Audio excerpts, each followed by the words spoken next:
अभिनंदन वर्धमान का नाम सुनते ही सबसे पहले उनकी शानदार मूंछें ही याद आती हैं। साथ ही याद आती है उनकी पाकिस्तानी F-16 विमान के साथ वो डॉग फाइट जिसमें उनका विमान दुर्घटनाग्रस्त हुआ और वो LOC के दूसरी तरफ जा गिरे। पाकिस्तान ऑक्यूपाइड कश्मीर यानी कि POK में गिरने के बावजूद अभिनंदन ने जबरदस्त वीरता का परिचय दिया। इस दौरान स्थानीय लोगों ने उनके साथ मारपीट की और पाकिस्तानी आर्मी के हवाले कर दिया। अभिनंदन की वीरता की असली कहानी और पाकिस्तानी जनरल बाजवा के पैर कांपने की कहानी यहीं से शुरू होती है।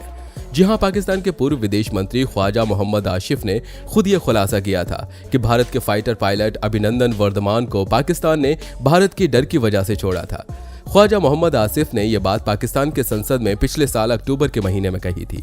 उन्होंने कहा था कि अभिनंदन को छोड़कर पाकिस्तान भारत और दुनिया को खुश करना चाहता था। दूसरी तरफ पाकिस्तान असेंबली के पूर्व स्पीकर अयाज सादिक ने कहा था कि अभिनंदन को पकड़ने के बाद पाकिस्तान को यह डर लगातार सता रहा था कि कहीं भारत उन पर हमला न कर दे। इस हमले की आशंका की वजह से सेना प्रमुख कमर जावेद बाजवा के पैर कांप रहे थे, चेहरे पर पसीना आ रहा था। बाजवा को भारत के हमले का डर सता रहा था। इतना ही नहीं, पाक के विदेश मंत्री शाह महमूद कुरैशी भी कांप रहे थे। वो कह रहे थे कि खुदा के वास्ते अभिनंदन को जाने दें। उन्हें इस बात का डर था कि अगर अभिनंदन को रात 9 बजे तक रिहा नहीं किया गया तो भारत पाकिस्तान पर हमला कर देगा। तो चलिए दोस्तों, आज के इस वीडियो में जानते हैं वीर अभिनंदन वर्धमान के पाकिस्तान में बिताए उस 60 घंटों के बारे में जिनकी वीरता ने वहां के आर्मी से लेकर बड़े बड़े नेताओं के पसीने छुड़ा दिए। चलिए शुरू करते हैं। दोस्तों, अभिनंदन वर्धमान का विमान 27 फरवरी 2019 को POK में गिरा, लेकिन इसकी पटकथा इससे कई दिन पहले 14 फरवरी 2019 को लिखी जा चुकी थी। दरअसल 14 फरवरी को पुलवामा में केंद्रीय रिजर्व पुलिस बल यानी कि CRPF के जवानों की बस पर घात लगाकर आतंकवादियों ने उन पर हमला किया और इस आतंकी हमले में देश ने 40 वीर जवानों को खो दिया। आतंकवादियों की इस कार्रवाई के बाद देश भर में बदले की ज्वाला भड़क रही थी। ज्यादातर लोगों का मानना था कि भारत को पाकिस्तान में मौजूद आतंकी लॉन्च पैड पर हमला कर देना चाहिए। इस बीच भारतीय वायुसेना ने 26 फरवरी की रात खैबर पख्तूनख्वा के बालाकोट में 3 जगह एयर स्ट्राइक किया। इस एयर स्ट्राइक में वायुसेना ने मिराज जहाजों का इस्तेमाल किया और इजराइल में बनी स्पाइस 2000 बम को आतंकी ठिकानों पर दागा। ये बम किसी छत में गड़ा करके अंदर जाने के बाद फटता है ताकि दुश्मन को ज्यादा से ज्यादा नुकसान हो। बालाकोट में आतंकी ठिकानों पर हमले और आतंकियों के मारे जाने से पाकिस्तान तिलमिला गया और अगले ही दिन सुबह यानी 27 फरवरी को उसने अपने F-16 विमानों को भारत पर हमले के लिए भेज दिया। भारतीय वायुसेना ने जैसे इस खतरे को भांपा तो तुरंत कार्रवाई करते हुए पाकिस्तानी विमानों को भारतीय हवाई सीमा से बाहर खदेड़ दिया। अभिनंदन वर्धमान ने MiG-21 बाइसन में उड़ान भरी और पाकिस्तानी F-16 विमान के साथ लंबी डॉग फाइट चली। आखिर उन्होंने पाकिस्तानी लड़ाकू विमान को मार गिराया, लेकिन इसी बीच उनके विमान पर पाकिस्तान ने मिसाइल से हमला किया।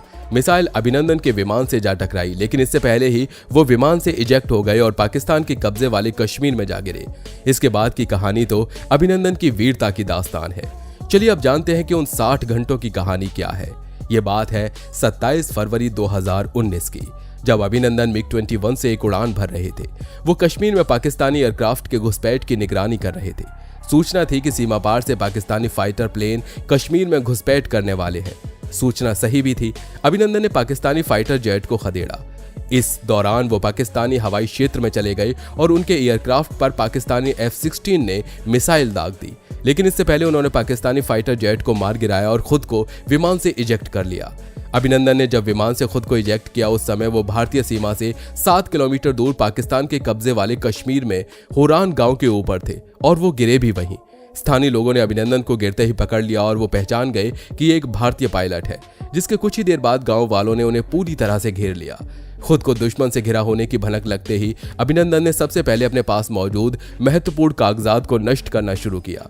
ग्रामीणों से बचकर भागते हुए वो नजदीक के एक छोटे से तालाब तक जा पहुंचे और अपने पास पड़े कुछ कागजात को उन्होंने निगल लिया और कुछ को पानी में भिगोकर नष्ट कर दिया। हालांकि कुछ देर बाद पाकिस्तानी सेना ने उन्हें गांव वालों के चंगुल से छुड़ाया और अपने साथ में लेकर चले गए। उसी दिन बाद में भारतीय विदेश मंत्रालय ने इस बात की पुष्टि की कि एक भारतीय पायलट पाकिस्तानी लड़ाकू विमानों के साथ हुई झड़प के बाद से लापता है। भारतीय वायुसेना ने भी पुष्टि करते हुए कहा कि अभिनंदन ने पाकिस्तानी एयरफोर्स के F-16 फाइटर जेट को मार गिराया है। उधर पाकिस्तानी फौज और प्रशासन ने भी अभिनंदन की चाय पीते हुए उनसे पूछताछ करते हुए उन्हें ग्रामीणों के पास ले जाते हुए की तस्वीरें और वीडियो सोशल मीडिया पर पोस्ट करने लगे। इन वीडियो में दिखाया गया था कि होरान गांव के लोग अभिनंदन के साथ मारपीट कर रहे थे उनका चेहरा सूजा हुआ था, उनके चेहरे से खून निकल रहा था, लेकिन पाकिस्तान सेना ने उन्हें वहां से निकालकर उनका इलाज कराया। उसके बाद उन्हें चाय पिलाते हुए पूछताछ की गई।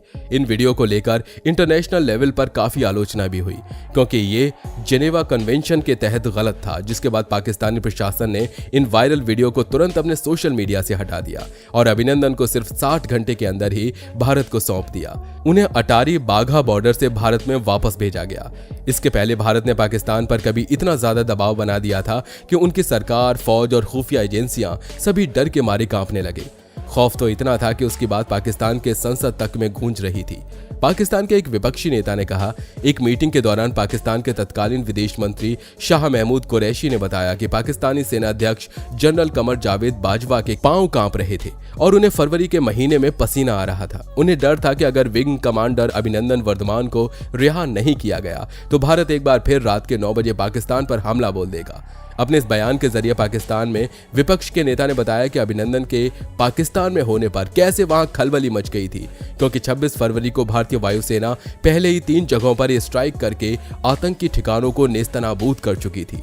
हालांकि इस घटना के बाद पाकिस्तान के इंटर सर्विसेज पब्लिक रिलेशन के डायरेक्टर जनरल ने यह कहा कि इस घटना में किसी F-16 प्लेन का उपयोग नहीं हुआ है, क्योंकि उन्हें यह डर था कि अगर इसका खुलासा हुआ तो अमेरिका पाकिस्तान से सारे F-16 वापस मांगा लेगी, क्योंकि अमेरिका ने फाइटर प्लेन पाकिस्तान को आतंकवाद रोकने के लिए दिए थे, न कि किसी देश से लड़ने के लिए। हालांकि 2 मार्च 2019 को भारतीय वायुसेना ने पाकिस्तानी F-16 और भारतीय MiG-21 बाइसन के बीच हुई हवाई झड़प के दस्तावेज और फोटोग्राफ्स दिखाए। साथ ही ये भी बताया कि पाकिस्तान ने जिस मिसाइल से हमला किया था उसका उपयोग सिर्फ पाकिस्तान करता है। ये AIM-120 एम्ब्राम मिसाइल है। भारतीय वायुसेना ने पुख्ता किया था कि इस झड़प में पाकिस्तान ने F-16 प्लेन का उपयोग किया था, क्योंकि उसका इलेक्ट्रॉनिक सिग्नेचर इस बात की गवाही दे रहा था। आपको बता दें कि हर फाइटर प्लेन का एक इलेक्ट्रॉनिक सिग्नेचर होता है जो वायुसेना के कमांड सेंटर पर दिखता है। इससे यह पता चलता है कि दुश्मन कौन सा विमान उड़ा रहा है। आपको बता दें कि विंग कमांडर अभिनंदन वर्धमान 21 जून 1983 में एक तमिल जैन परिवार में कांचीपुरम के पास स्थित गांव थिरुपनापुर में पैदा हुआ था। उनके पिता रिटायर्ड वायुसेना एयर मार्शल थे, उनकी मां डॉक्टर हैं। 19 जून 2004 को भारतीय वायुसेना में कमिश्निंग हुई, फ्लाइंग ऑफिसर बनाए गए। वो पहले सुखोई 30 MKI स्क्वाड्रन के पायलट थे। इसके बाद उन्हें MiG-21 बाइसन स्क्वाड्रन में शामिल किया गया। अभिनंदन की पत्नी रिटायर्ड स्क्वाड्रन लीडर हैं, जो 2 बच्चों के साथ चेन्नई में रहती हैं। अभिनंदन अभी वायुसेना में ग्रुप कैप्टन हैं। अभिनंदन वर्धमान को उनकी वीरता के लिए राष्ट्रपति रामनाथ कोविंद ने 15 अगस्त 2019 को वीर चक्र से नवाजा था। यह परमवीर चक्र और महावीर चक्र के बाद देश का तीसरा सर्वोच्च सेना मेडल है। यही नहीं, नवंबर 2021 में उन्हें प्रमोशन देकर ग्रुप कैप्टन बनाया गया है। आपको बता दें कि ग्रुप कैप्टन का पद थल सेना के कर्नल के पद के समानांतर होता है। दोस्तों, अभिनंदन के इस वीर गाथा के बाद देश ही नहीं बल्कि पूरी दुनिया में उनकी मूंछों की भी काफी चर्चा हुई। बहुत से लोगों ने उनकी मूंछों की नकल की, जिसे अभिनंदन स्टाइल का नाम दिया गया। कई कंपनियों ने अभिनंदन की वीरता की तारीफ की। ऐसे में विज्ञापन बनाए जिसमें सिर्फ उनकी मूंछें ही थीं और उसी ने सारी कहानी बयान कर दी थी। तो दोस्तों, आज के लिए बस इतना ही। आपको हमारी ये वीडियो कैसी लगी हमें कमेंट करके जरूर बताइएगा। और हाँ, वीडियो अगर पसंद आई हो तो वीडियो को लाइक करिए, साथ ही अपने दोस्तों के साथ शेयर करिए। अगर आप हमारे चैनल पर नए हैं तो नीचे दिए गए लाल बटन को दबाकर चैनल को सब्सक्राइब जरूर कर लीजिए।